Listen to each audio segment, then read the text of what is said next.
Hey everybody, welcome to the show. My name is IX Mendoza. I'm your host. Thank you so much for tuning in today. I'm going to keep this really brief, but we have a great interview with David Hinds from Steel Pulse, the seminal reggae band from the UK, first band outside of Jamaica to ever win a Grammy for reggae music. And this new album that they have coming out, Mass Manipulation, is fantastic. I have listened to it maybe a dozen times in the last 4 or 5 days. I went to the show, and I'm telling you, it's one of the best reggae albums I've ever heard. The message is on point for what's going on in our world right now, and I think you'll really enjoy it. Please also check out Steel Pulse's website where you can see their tour dates. They've got a bunch more coming up here, and we're hopefully going to meet up with them again in Monterey at the Roots Festival. And if you can't get out there, B-Side's going to be broadcasting a lot of stuff from there as well. So thank you so much for your contributions to the show. We certainly appreciate it. Please check out our GoFundMe page and continue to help us out, or help us out for the first time if you haven't. We don't take any corporate sponsorships. We don't take advice from record companies or even artists themselves, because we want our journalism to be true and to be honest and free of any of that kind of clutter. So please check out the GoFundMe page, because you guys are the ones who make this show happen. Thank you so much. Enjoy the interview.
Hey everybody, this is Nine from the B-Side. We're here with the wonderful David Hinds to talk about the new album, and I feel like I'm up too high here. I don't want to I feel like I'm looking down. So I listened to the album 4 times in a row last night, from beginning to end. Wow. And first of all, impressed with a 15-track album. That's quite an accomplishment for anyone. And but the story that you tell from beginning to end is amazing. Can you talk to us a little bit about why the message is so important and how you constructed that long story through the album? Well, if you're familiar with Steel Pulse, you'd realize that the message has really been a continuation of where we left off 14, 15 years ago, so to speak. It's been some time since we recorded a brand new album. It's been quite a while. And let's face it, nothing's really changed politically. The whole world's platform, the stage, the setting that the whole world's in right now has been pretty much the same. So all we've done in a sense is come about with a variation on a theme. Mm-hmm. Is what I'm saying. There's still racism in the midst of us. There's still advantages taken in political areas on the planet when it comes to taking advantage of other countries. That's still there, pretty much so. And as you know, terrorism has been on the rise for the past 10 years, so to speak. Mm-hmm. And all we're doing is just uttering something that's current in this day and age. But it's still a variation on a theme of what was happening many, many years ago, so to speak. Because when the band was evolving, there was terrorism in regards to the IRA back in England and all that kind of stuff. And you still had political prisoners in jail and all that kind of stuff, and there's still things like that, you know, on a certain level in this day and age. I was talking to Norwood Fisher from Fishbone a while ago, and we were talking about how he felt reinvigorated by the current political climate. Unfortunately, reinvigorated. It was.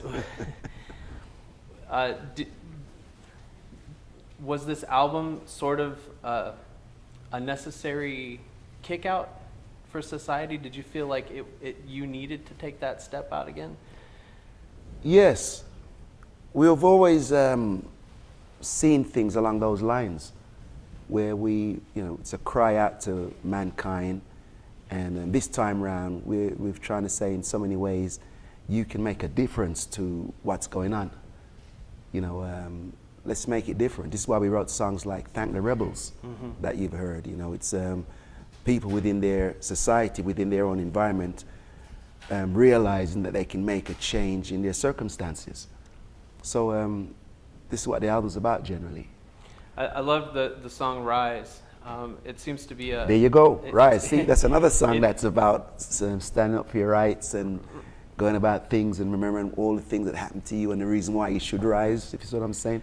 And I was thinking about something I heard you say about how reggae music for you is like the heartbeat, and that's why you love having this genre to be able to use as a platform, that it's like the heartbeat inside of you. And I read about how at first, when bands first started out, you had trouble getting gigs in regular clubs, and you toured with The Clash and the Stranglers, who I'm interviewing next month at Folk Rock Bowling Festival, so that'll be cool. Say hi to John Jack for me. All right, I will definitely. They both sort of have that same beginning, right? It's like punk and reggae both have that same. We're being repressed. We're maybe not in the hierarchies of society, and we need to rise up above. Whereas we're not looking down upon people and trying to change things. We're coming up through the bottom and trying to make those changes as society. Yeah, I mean, you used the music being a heartbeat. I mean, I've heard political songs on different formats, different genres of music. But when it comes to reggae, you know, is that hypnotic rhythm that's behind the sentiments of the lyrics that help you to galvanize with what's within the settings that the music is, you know, that the lyrics are trying to put you into.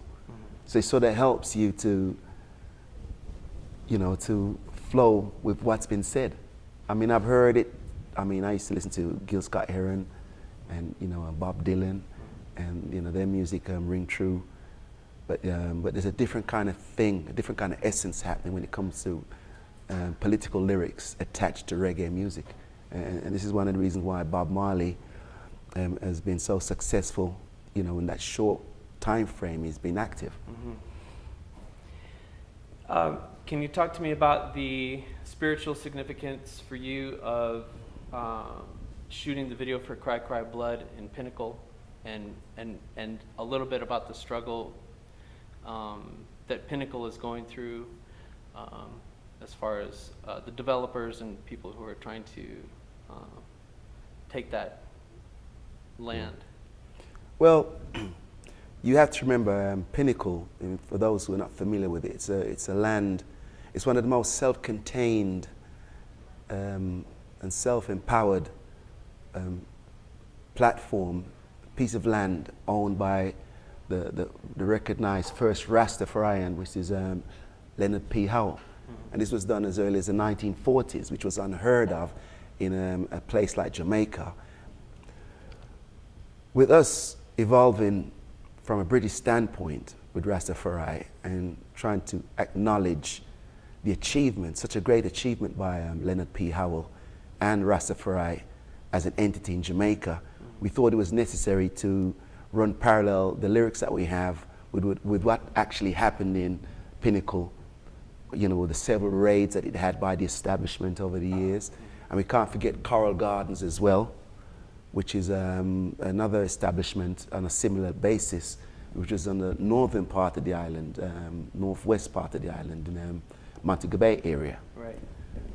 So we'd have thought it'd be nice for us to now be advocates and try to replicate situations that people, the general public, were unfamiliar with when it comes to, you know, Rastafari being born, being established, and everything else. And this is why we've sort of chose that as a landmark in our history and for the video. I thought it was a fantastic, fantastic choice and a very deep spiritual one. And also, the reason why I really feel this album for you is going to, and for everyone who's a music lover, it's going to be a seminal album in reggae. Mm-hmm. Not just because of the messages that you're talking about with mass manipulation and the way that we're all empowered within ourselves to make positive and awesome changes, but the recording quality of this album is the best so far. It's just amazing to me. I listened over and over and over again, trying to listen to the mics for the singing and the drums and how everything is, the mix is just phenomenal. And the combination of the two is going to make a very powerful album. Well, I'm happy that you said that. I'm delighted that you said that, because I've known one or two producers who I've played the songs to, and they were having mixed reservations about how clinical the songs are becoming. But I'm looking at it as far as progression and the energy level, because I thought the album has a high energy level. And I'm looking at it as to how, say, for example, the likes of Bob Marley and Third World were back in their heyday as great acts. And their songs were coming over a lot cleaner and a lot more amplified than the songs that were produced by a lot of reggae acts during that time. So as far as I was concerned, they were setting a precedent. They were setting, they became the yardstick for what is necessary to make the music happen. Even when it came to the album sleeves, they were a cut above the rest. And this is what we hope that we're doing with our music, where the album sleeves have meaningful messages attached to it, and also the quality of the songs go up there, but not to where it cheapens and thinnens and they make the music thinner, or we'd like to know that it's at some par with other genres of music. And that's why reggae music got recognized through the likes of those acts that I've mentioned, because they saw that the quality and everything else was coming up a notch than what is normally accepted, amongst usual reggae lovers, if you see what I'm saying. I was sent some pictures from your promotional staff, and the album cover is really cool, and I'll show it when we are talking about it here, but it's the skull puppeteer hand over the globe, sort of manipulating. And then also the liner note pictures that I was sent was, it's sort of like you guys are in a toxic protection. Right. And I suppose that's for about the environmental songs too. Yeah, environmental songs, and also when one watches sci-fi movies, for example, it's always in that kind of a setting, so to speak. Anyway, one's wearing overalls and masks for protection from fumes or from poison gases and all that kind of stuff. And we wanted to create that kind of setting that, there is a kind of a war zone going on. Yeah, we're not that far from sci-fi, right? We're not that far. We've never been far from sci-fi. I mean, we've been using mobile phones for God knows how long now. And, there've been things that have been, we're going through, we're pressing buttons and doors are open automatically. You watch sci-fi films from, 50 years ago, 60, 70 years ago. The Star Trek. Right, and they're all doing all this, and we're living in these times now. So, we're not far from this. We've never been far from the sci-fi aspect of things. So mass manipulation, we're just us gearing ourselves and saying, all right, there's a war going on with us and the system. We're challenging you right now. That's what that's about. Why is that challenge important? Because it seems like, it almost seems like, and I voted for Obama and was very happy, but it seems like we fell asleep. It was almost like we thought racism had gone away.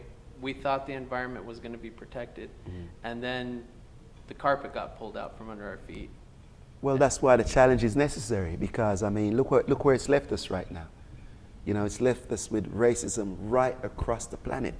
You know, not only here in the United States, where black youths have been shot down every other week. Yeah. If you really monitor it, you know, we've paid out, you know, the album has a lot of dedication to that cause as well. Yeah. Racism has spread right across into Brexit. Very similar platform.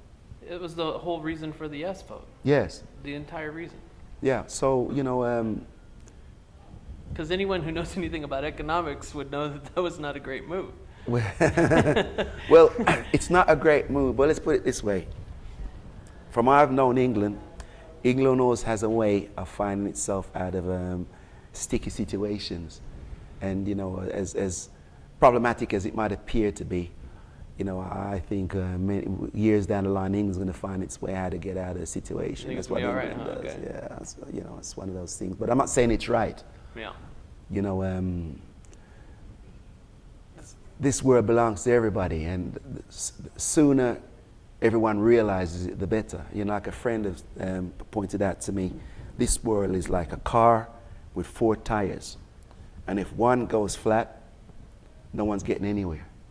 We're not going anywhere with a flat tire. And when you think about the 4 races that are out there, the black race, the white race, the Chinese race, the Indian race, we're all part of those tires.